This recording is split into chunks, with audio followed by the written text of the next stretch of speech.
where does protein enter this conversation about hyperpalatability? I had Steven Simpson and David Raubenheimer on my show a while back.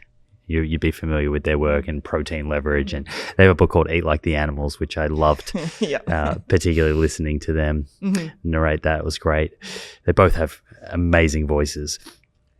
Their thesis, I guess, is that there's this strong appetite for protein, and we will eat and continue to eat until we get enough protein, even if that means over-consuming calories.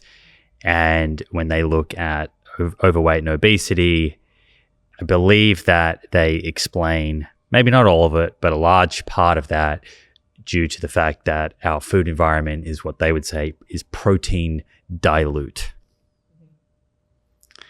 What are your thoughts, I guess, on what role protein plays in energy intake, energy balance, obesity, and whether that is as big a contributor as hyperpalatability, or does it intersect with hyperpalatability?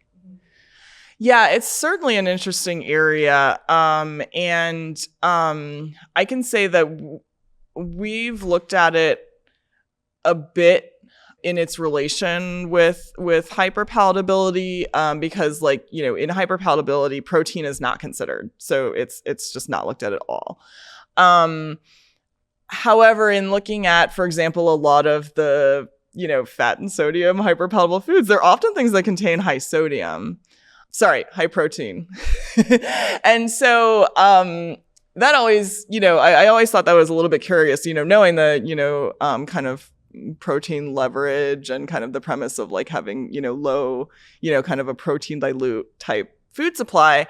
So that kind of piqued, kind of an interest for me because the two things didn't really seem to coincide quite as elegantly as I would think they might, based on kind of the theory. And in my collaboration with Dr. Kevin Hall at the NIH, National Institutes of Health, we used a couple of his existing data sets where he did several inpatient feeding trials with healthy adults. They knew all of the meal and the ingredients, that they served to individuals. It was over 30 days. It was a very extended time period. They tested different types of diets. So high carb, high fat, ultra processed or not. And so what we were able to do with these data by, combining them and kind of looking at them all together was to ask a couple of these questions, like what are some of the driving things that are most important characteristics of a meal, looking at, again, just discretely within an eating occasion. And we looked at the hyperpalatability of the meal. We looked at the percentage of protein that was in the meal. And we had a few other things, including eating rate and the energy density of the meal too, because that has been on the radar for quite a while as being a potential factor in greater energy intake. And so our results were curious because they actually, they seem to indicate that the meals that contained higher protein,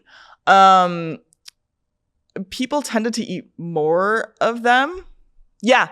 So as opposed to the premise of protein being satiating, maybe there's, it can kind of help within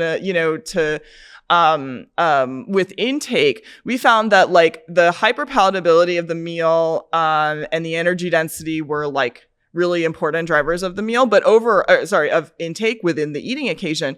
But even when accounting for protein, those were kind of the heavier hitters. And then protein was kind of in the opposite direction, as one might expect, given kind of the premise that, protein, should have a sort of help a regulatory effect on our eating. So it was a little bit of a head scratcher. It wasn't fully kind of in line with that premise. But I don't know. It could be that, that was something we said in the paper. We're we're not really sure what's going on here, but there's some evidence to indicate that in kind of the area that I'm looking at, things that are often have high fat and high sodium that people tend to overeat also contain protein. Yeah. So could it be that the effect that protein has on satiety depends on what you're consuming it with as well? So like, for example, let's say someone has a very lean cut of meat, akin to what our ancestors may have eaten. I have to imagine that the satiety value of eating that would be different to eating a kind of marbled cut of beef and putting salt on it. Could be. Yeah, I really don't know. These are all kind of like questions that really need to be tested, right? Because yeah, I think these are things that we don't really know. Yeah, there's another study that, are you familiar with Barbara Roll's work? Yeah. Right. She wrote a great book, Volumetrics. And I recall this study where, and you will have seen this, they had people come in and they fed them lunch and dinner. And it was an ad lib study, so eat as much as you want over the course of the lunch and the dinner, and then they'll track your energy intake, hunger, cravings, satisfaction with the meal. And these meals were sort of covertly modified. So some people, I think it was as low as like 5% protein or 10%, and then it went 15% protein, 20%, 25, 30%. And they made sure the meal from an energy density point of view and palatability was the same or similar to try and take those variables out.